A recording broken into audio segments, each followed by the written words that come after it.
ಸೀಗೆಯ ಸೊಪ್ಪಿಗೆ ರಾಗಿಯ ಮುದ್ದೆಗೆ ಒಲಿದನಪ್ಪ ಮಾದಪ್ಪ. ಸೋಗೆ ರೆಪ್ಪೆಯ ದುಂಡಮ್ಮನ್ನ ಪಾರು ಮಾಡಿದ ಮಾದಪ್ಪ. ಸೀಗೆಯ ಸೊಪ್ಪಿಗೆ ರಾಗಿಯ ಮುದ್ದೆಗೆ ಒಲಿದನಪ್ಪ ಮಾದಪ್ಪ. ಸೋಗೆ ರೆಪ್ಪೆಯ ದುಂಡಮ್ಮನ್ನ ಪಾರು ಮಾಡಿದ ಮಾದಪ್ಪ. ಮಾಯಗಾರ ಮೋಜುಗಾರ ಸಂಪನ್ನಗಾರ ಮಾದಪ್ಪ. ಮಾಯಗಾರ ಮೋಡಿಗಾರ ಚೆಲ್ಲಾಟಗಾರ ಮಾದಪ್ಪ. ಮಾಯಗಾರ ಮೋಡಿಗಾರ ಸಂಪನ್ನಗಾರ ಮಾದಪ್ಪ. ಮಾಯಗಾರ ಮೋಜುಗಾರ ಚೆಲ್ಲಾಟಗಾರ ಮಾದಪ್ಪ. ಸೀಗೆಯ ಸೊಪ್ಪಿಗೆ ರಾಗಿಯ ಮುದ್ದೆಗೆ ಒಲಿದನಪ್ಪ ಮಾದಪ್ಪ.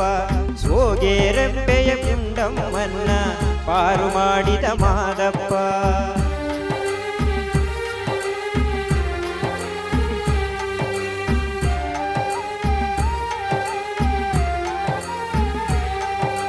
ಕೊಂಗರಸನೆಂಬೋನು ದಾವಾರಿ ಬಂದೋನು ಪಾಲಾರು ನದಿಯಲ್ಲಿ ಇಳಿದ.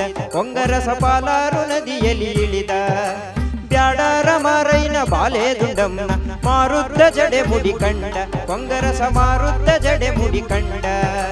ಕೊಂಗರಸನೆಂಬೋನು ದಾವಾರಿ ಬಂದೋನು ಪಾಲಾರು ನದಿಯಲ್ಲಿ ಇಳಿದ. ಕೊಂಗರಸ ಪಾಲಾರು ನದಿಯಲ್ಲಿ ಇಳಿದ. ಬ್ಯಾಡರ ಮಾರೈನ ಬಾಲೆ ದುಂಡಮ್ಮನ ಮಾರುದ್ದ ಜಡೆ ಮುಡಿ ಕಂಡ. ಕೊಂಗರಸ ಮಾರುದ್ದ ಜಡೆ ಮುಡಿ ಕಂಡ. ತಾವೆಲ್ಲ ಬಯಲಾಗಿ ತಾವೆಲ್ಲ ಬಯಲಾಗಿ ಮೈಯೆಲ್ಲ ಕಾವಾಗಿ ದಾಸೈನ ಯಾಸದಿ ಕೋರಣ್ಯ ಸಾರುತ್ತ ದುಂಡಮ್ಮನ ಮನೆ ಮುಂದೆ ನಿಂತ.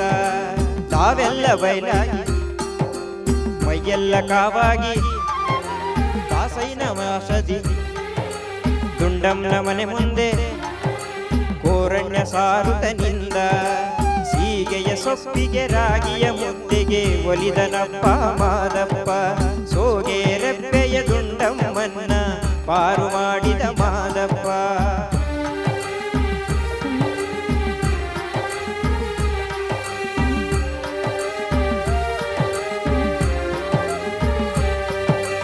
ಕೋರಣ್ಯ ತಂದಂತ ಶರಣೆ ದುಂಡಮ್ಮನ ಆರಿಸಿ ಎಳ್ಕೊಂಡು ಹೊರಟ. ಕಂಗರಸ ಆರಿಸಿ ಒಳ್ಕೊಂಡು ಹೊರಟ. ಕೋರಣ್ಯ ತಂದಂತ ಶರಣೆ ದುಂಡಮ್ಮನ ಆರಿಸಿ ಎಳ್ಕೊಂಡು ಹೊರಟ. ಕಂಗರಸ ಆರಿಸಿ ಎಳ್ಕೊಂಡು ಹೊರಟ. ಪಾಲಾರು ನದಿಯಲ್ಲಿ ಈಚ್ಕೊಂಡು ಕಟ್ಕೊಂಡ ದುಂಡಮ್ಮನ ಬೆನ್ನಿಗೆ. ಕೊಂಗರಸ ಕಟ್ಕೊಂಡ ದುಂಡಮ್ಮನ ಬೆನ್ನಿಗೆ. ಪಾಲಾರು ನದಿಯಲ್ಲಿ ಈಚ್ಕೊಂಡು ಕಟ್ಕೊಂಡ ದುಂಡಮ್ಮನ ಬೆನ್ನಿಗೆ. ಕೊಂಗರಸ ಕಟ್ಕೊಂಡ ದುಂಡಮ್ಮನ ಬೆನ್ನಿಗೆ. ಕಂಗೆಟ್ಟು ಕೂಗಿದ ಮಾದಮ್ಮನದೊಳೆ ಕೇಳಿ ಮಾದಪ್ಪದೇ ತೋರಿ ಕೊಂಗರಸನ ಕಲ್ ಮಾಡಿ ಮಾದಪ್ಪ ದುಂಡಮ್ಮನ ಕಾಯ್ದ. ಕಂಗೆಟ್ಟು ಕೂಗಿದ ದುಂಡಮ್ಮನ ದನಿ ಕೇಳಿ ಕೊಂಗರಸನ ಕಲ್ ಮಾಡಿ ದುಂಡಮ್ಮನ ಕಾಪಾಡಿ ಮಾದಪ್ಪ ದುಂಡಮ್ಮನ ಕಾಯ್ದ. ಸೀಗೆಯ ಸೊಪ್ಪಿಗೆ ರಾಗಿಯ ಮುದ್ದೆಗೆ ಒಲಿದನಪ್ಪ ಮಾದಪ್ಪ. ಸೋಗೆ ರೆಪ್ಪೆಯ ದುಂಡಮ್ಮನ್ನ ಪಾರು ಮಾಡಿದ ಮಾದಪ್ಪ. ಮಾಯಗಾರ ಮೋಜುಗಾರ ಸಂಪನ್ನಗಾರ ಮಾದಪ್ಪ. ಮಾಯಗಾರ ಮೋಡಿಗಾರ ಚೆಲ್ಲಾಟಗಾರ ಮಾದಪ್ಪ. ಮಾಯಗಾರ ಮೋಡಿಗಾರ ಸಂಪನ್ನಗಾರ ಮಾದಪ್ಪ. ಮಾಯಗಾರ ಮೋಜುಗಾರ ಚೆಲ್ಲಾಟಗಾರ ಮಾದಪ್ಪ.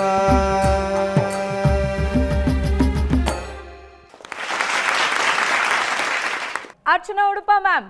ಗಿರೀಶ ಮ್ಯಾಮ್, ತುಂಬ ವಿಶೇಷವಾದ ಹಾಡಪ್ಪ. ಈ ಹಾಡನ್ನು ಕೂಡ ನಾನು ಫಸ್ಟ್ ಟೈಮ್ ಕೇಳ್ತಾ ಇರೋದು. ಎಷ್ಟು ಒಳ್ಳೊಳ್ಳೆ ಹಾಡುಗಳನ್ನು ಈ ಗಾನ ಸಿಂಚನದ ವೇದಿಕೆ ಮೇಲೆ ತೊಗೊಂಡು ಬರ್ತಾ ಇದ್ದೀರಿ, ಜನಗಳಿಗೆ ಮುಟ್ಟಿಸ್ತಾ ಇದ್ದೀರಿ. ನಿಜವಾಗ್ಲೂ ಸಂತೋಷ ಆಗುತ್ತಪ್ಪ. ಆಮೇಲೆ ಇದು ಅಣ್ಣವ್ರು ಹಾಡಿರೋದಾ? ಹಾಂ, ನೀನು ಹಾಡ್ತಾ ಇದ್ದರೆ ಯಂಗರ್ ವರ್ಷನ್ ಆಫ್ ಅಣ್ಣವರು ಅವರೇ ಹಾಡ್ತಾ ಇರೋ ಥರ ಕೇಳಿಸುತ್ತೆ ಕಣಪ್ಪ. Thank you. ಬಹಳ ಚೆನ್ನಾಗಿ ಕೇಳಿಸುತ್ತೆ ನಿನ್ನ ಧ್ವನಿಯಲ್ಲಿ. ಆಮೇಲೆ ನಿನ್ನ ಧ್ವನಿಯಲ್ಲಿ ಒಂದು ಆ ತೀಕ್ಷ್ಣತೆ ಇದೆಯಲ್ಲ, ದಟ್ ಶಾರ್ಪ್ನೆಸ್ ಇನ್ ಯೋರ್, ನೀ ಶಾರ್ಪ್ ಹಾಡಿದೆ ಅಂತ ಹೇಳ್ತಾ ಇಲ್ಲ, ನಿನ್ನ ಧ್ವನಿ ಆ ಟಿಂಬರ್ ಇದೆಯಲ್ಲ, ಅದ್ಭುತ ಕಣಪ್ಪ. ತುಂಬ ಚಂದದ ಧ್ವನಿ ನಿಂದು. ಇದನ್ನು ಹೀಗೆ ಕಾಪಾಡ್ಕೊಂಡು ಹೋಗು. ಪಾಪ ಚರಣಗಳಲ್ಲಿ ಸ್ವಲ್ಪ ಲಿರಿಕ್ಸ್ ಆಚೆ ಈಚೆ ಆಯಿತು ನಿನಗೆ ಒಂದು ಹೇಳ್ತೀನಿ, ಅದನ್ನು ನೀನು ಗಮನ ಇಟ್ಟು ಅದನ್ನು ಪಾಲಿಸಬೇಕು. ನೀ ಎಲ್ಲರೂ ತಪ್ಪಿದ್ಯಲ್ಲ, ತಪ್ಪಿದ್ದು ಕೂಡಲೇ ನಿನಗೆ ಗೊತ್ತಾಗತ್ತಲ್ಲ, ಅದು ಒಳ್ಳೆಯ ಲಕ್ಷಣ. ಬಟ್ ನಾನು ತಪ್ಪಿದೆ ಅಂತ ಗೊತ್ತಾದ ತಕ್ಷಣ ನಿನ್ನ ಮೈಕು ಇಲ್ಲಿ ಅಕ್ಕಪಕ್ಕ ಎಲ್ಲ ತೊಗೊಂಡು ಹೋಗ್ತೀಯ. ಅದರಿಂದ ಏನಾಗುತ್ತೆ, ಮುಂದಿನ ಸಾಲುಗಳಲ್ಲೂ ಕ್ಲಾರಿಟಿ ಹೊಟ್ಟೋಗುತ್ತೆ ಅಲ್ವಾ. ಮೈಕಿಂದ ಡಿವಿಯೇಟ್ ಆಗಬೇಡ. ತಪ್ಪು ಎಲ್ಲರೂ ಮಾಡ್ತಾರೆ, ಸಹಜ. ನೀನು ಏನು ಆಕಾಶ ತಲೆ ಮೇಲೆ ಕಳ್ಚಿ ಬೀಳೋ ಅಂಥ ದೊಡ್ಡ ತಪ್ಪು ಏನೂ ಮಾಡಿಲ್ಲ ನೀನು, ಸಣ್ಣ ತಪ್ಪು. ಅದಕ್ಕೆ ನೀನು ಮೈಕಿಂದ ಡಿವೇಟ್ ಆಗಬೇಡ. ಮುಂದಿನ ಫೋಕಸ್ ನೀನು ಕಳ್ಕೊಳ್ದೆ ಹಾಡ್ತಿದ್ಯಾ, which is a good thing, ಆಯಿತಾ. ಬಟ್ ಮೈಕಿಂದ ಡಿವೇಟ್ ಆದಾಗ ಏನಾಗುತ್ತೆ, ನಿನ್ನ ವಾಯ್ಸಿನ ವಾಲ್ಯೂಮ್ ಲೆವೆಲ್ ಎಲ್ಲ ವ್ಯತ್ಯಾಸ ಆಗಿಬಿಡುತ್ತಲ್ವಾ. ಅವಾಗ ಗೊತ್ತಾಗದೇ ಇರೋರಿಗೂ ಏನೋ ಯಾಕೆ ಹಿಂಗೆ ಮಾಡ್ತಾ ಇದ್ದಾನೆ, ಏನೋ ತಪ್ಪದ ಅಂತ ಗೊತ್ತಾಗಕ್ಕೆ ಶುರುವಾಗುತ್ತೆ. ಸೊ ಹಾಗೆ ಮಾಡ್ಕೋಬೇಡ. ಆಮೇಲೆ ಚರಣ ಹಾಡಪ್ಪ ಒಂಚೂರು. ಅಲ್ಲಿ ಒಂದು ಸ್ವರ ನೀನು ಬೇರೆ ಹಾಡ್ತಾ ಇದ್ದೀನಿ ಅಂತ ನನಗನ್ನಿಸ್ತು. ಚರಣ? ಹಾಂ, ಕೀಬೋರ್ಡ್ ಕೊಡಿ. ಕೊಂಗರಸನೆಂಬೋನು ದಾವಾರಿ ಬಂದೋನು ಪಾಲಾರು ನದಿಯಲ್ಲಿ ಇಳಿದ. ಹಾಂ, ಮ ಪ ದ ಧ ಇದೆಯಲ್ಲ, ಆಲ್ಮೋಸ್ಟ್ ಎವ್ರಿ ಟೈಮ್ ಮ ಪ ಧ ಕೇಳಿಸ್ತಾ ಇತ್ತು, ಎರಡನೇ ದೈವತ ಕೇಳಿಸ್ತಿತ್ತು. ಕೊಂಗರಸ ನ ತಾನೇ ಇರೋದು, ನ ಕೊಂಗರಸನೆಂಬೋನು ದಾವಾರಿ ಬಂದೋನು ಪಾಲಾರು ನದಿಯಲ್ಲಿ ಇಳಿದ ಅಲ್ವಾ. ಎರಡನೇ ದೈವತ ಕೇಳಿಸ್ತಿದೆ ಅವನು ಹಾಡುವಾಗ, ಬಟ್ ರಾಗದಲ್ಲಿ ಎರಡನೇ ದೈವತದ ಪ್ರಯೋಗ ಇಲ್ಲ. ಹಾಂ, ಕೆಲವು ಕಡೆ ದಾವನ್ನೇ ಹಾಡ್ತಿದ್ದಾನೆ, ಕೆಲವು ಕಡೆ ದಾ ಟೂ ಹಾಡ್ದಿ ನೀನು. ಹಾಗಾಗಿ ನೀನು ಆ ಒಂದು ಸ್ವರವನ್ನು ಕೆಲವು ಕಡೆ ತಪ್ಪು ಬಳಕೆ ಮಾಡಿದೆ ಅಂತ ನನಗೆ ಅನ್ನಿಸ್ತು, ಆಯಿತಾ. ನಾನು ಹೇಳಿದ್ದು ನಿಂಗೆ ಅರ್ಥ ಆಯ್ತಾ? ನನ ಕೊಂಗರಸ ನನ ತರರರರ ನ ಅದೇನದು ಮೂರನೇ ಸಾಲು? ಪಾಲಾರು ನದಿಯಲ್ಲಿ ಇಳಿದ. ಪಾಲಾರು ನದಿಯಲ್ಲಿ ಇಳಿದ ಇದೆಯಲ್ಲ, ಅಲ್ಲೂ ಅಷ್ಟೇನೆ ತಾನ ತಾರರ ಆ ನೋಟ್ ಕೇಳಿಸ್ತಿದೆ. ಈ ರಾಗದಲ್ಲಿ ಆ ಸ್ವರದ ಪ್ರಯೋಗ ಇಲ್ಲ ಅಲ್ವಾ. ಸೊ ಅಲ್ಲೊಂದು ಸ್ವಲ್ಪ ಹುಷಾರಾಗಿರು. ಕೆಲವು ಕಡೆ ಕರೆಕ್ಟಾಗಿ ಹಾಡಿದೆ, ಒಂದೆರಡು ಕಡೆ ಎರಡನೇ ದೈವತ ಬಂತು, ಆಯಿತಾ. ಅದನ್ನೊಂಚೂರು ಗಮನ ಕೊಡು. ಯೂಶ್ವಲಿ ನೀನು ಆ ಥರ ತಪ್ಪುಗಳು ಮಾಡಲ್ಲ, ಅಪರೂಪಕ್ಕೆ ಮಾಡ್ತಿದ್ಯಾ, ಅದಕ್ಕೆ ಎತ್ತಿ ತೋರಿಸ್ತಾ ಇದ್ದೀನಿ, ಮಾಡಬೇಡ ಅಂತ. ಸೊ ನಿನ್ನಿಂದ ನಾವು ಎಕ್ಸ್ಪೆಕ್ಟ್ ಮಾಡಲ್ಲ ಇದನ್ನ ಅಲ್ವಾ.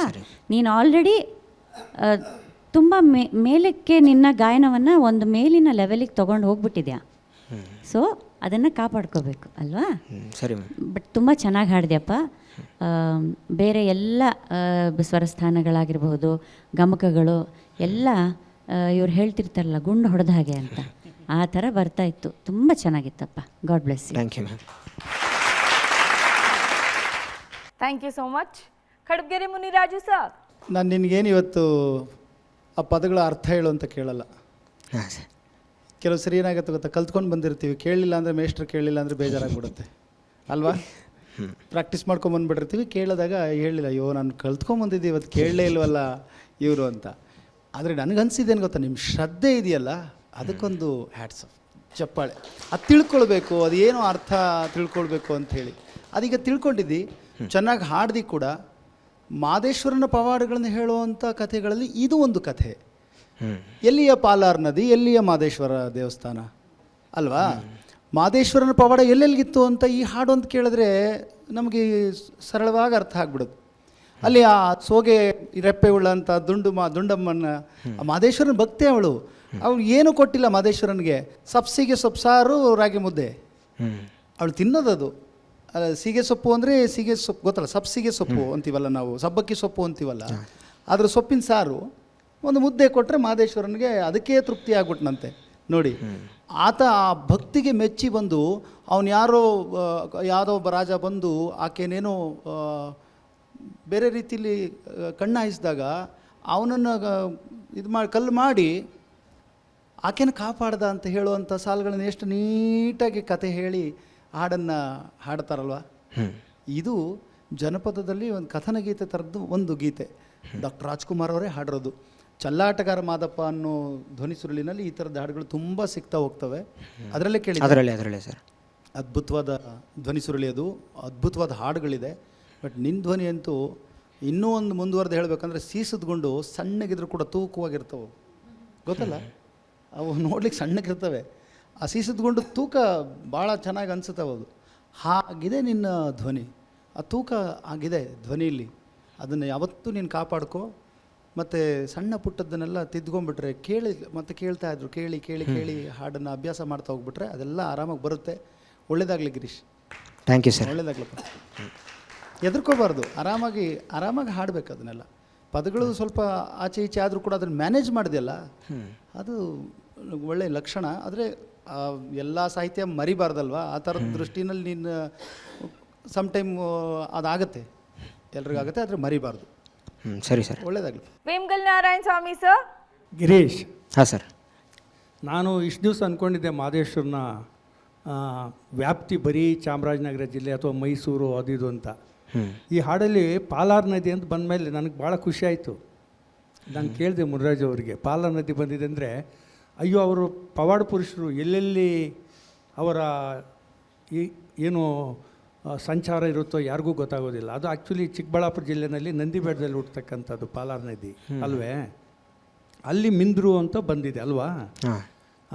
ಆಮೇಲೆ ಅಣ್ಣವರು ಆಡಿರ್ತಕ್ಕಂಥ ಈ ಜಾನಪದ ಗೀತೆಗಳು ಕಷ್ಟವಾಗಿದ್ದಾವೆ. ಈಗ ಈ ಕಾಲದಲ್ಲಿ ನಾವು ಸುಮಾರು ವೇದಿಕೆಗಳು ನೋಡ್ತೀವಲ್ಲ, ನಾನು ಯಾರಿಗೂ ಅಂತ ಹೇಳೋದಿಲ್ಲ, ನಾನು ಸೇರಿ ನಾನು ಹೇಳ್ತೀವಿ. ಬೇಕಾದ್ರೆ ನಾವು ಯಾವುದೋ ಒಂದು ಸೆಲೆಕ್ಟ್ ಒಂದು 5-6 ಗೀತೆ ಇಟ್ಕೊಂಡಿರ್ತೀವಿ, ಮಹದೇಶ್ವರಂದು ಅಂತ ಇಟ್ಕೊಳ್ಳಿ, ಅದನ್ನೇ ಆಡ್ತಾ ಇರ್ತೀವಿ. ಗೊತ್ತಾಯ್ತಾ ನಾನು ಹೇಳಿದ್ದು? ಆದರೆ ಈ ವಿಶೇಷವಾದ ಗೀತೆ ಅಣ್ಣವ್ರ ಆಲ್ಬಮಲ್ಲಿ ಇದ್ದರೂ ಸಹ ಯಾರೂ ಆಡೋಕ್ಕೆ ಪ್ರಯತ್ನ ಪಡೋಲ್ಲ, ಅಥವಾ ತಿಳ್ಕೊಂಡಿಲ್ವ ಏನೋ. ನೋಡಿ, ಈಗ ಇಂಥ ವೇದಿಕೆ ಮುಖಾಂತರ ನನ್ನಾಗೆ ನಿನ್ನಾಗೆ ಅಥವಾ ನೂರಾರು ಜನ ಸಾವಿರಾರು ಜನ ಗಾಯಕರಿಗೆ ಈ ನಿನ್ನ ಹಾಡು ಕೇಳೋ ಮುಖಾಂತರ, ಅಯ್ಯೋ ಇದನ್ನು ನಾವು ಆಡಬೇಕಲ್ಲ, ಇಂಥದ್ದೊಂದು ಪ್ರಯತ್ನ ಮಾಡಬೇಕಲ್ಲ ವೇದಿಕೆಗಳಲ್ಲಿ ಅಂತ ಒಂದು ಸಂದೇಶ ಕೂಡ ಇದು ಅಲ್ವೇ? ಹಾಗಾಗಿ ಮೂರ್ತಿ ಚಿಕ್ಕದಾದರೂ ಕೀರ್ತಿ ದೊಡ್ಡದು ಅಂತ ಹೇಳ್ತಾರೆ. ಹಾಗಾಗಿ ನೀನು ಸಂಚಿಕೆಯಿಂದ ಸಂಚಿಕೆಗೆ ಸದಾ ಮೆಟ್ಲುಗಳನ್ನ ಹೇರ್ತಾನೆ ಇದೆಯಾ. ಅದೇ ಸೀಗೆ ಸೊಪ್ಪು ಮತ್ತು ರಾಗಿ ಮುದ್ದೆ ಇದ್ದಾಗ ಅಂತ ಏನು ಮಹದೇಶ್ವನಿಗೆ ಇಷ್ಟನೋ ಹಾಗೆ ರಾಗಿಟ್ಟು ತಿಂದರೆ ರೋಗ ಇಲ್ವಂತೆ, ಮನೋರೋಗಕ್ಕೆ ಮದ್ದಿಲ್ಲ. ನಿನ್ನ ಗಾಯನಕ್ಕೆ ಯಾವುದೇ ಸಂಶಯವಿಲ್ಲ. ಚೆನ್ನಾಗಿ ಆಡ್ತಾ ಇದ್ದೀನಿ. Thank you sir. ಒಳ್ಳೆಯದಾಗಲಿ ನಿಮಗೆ.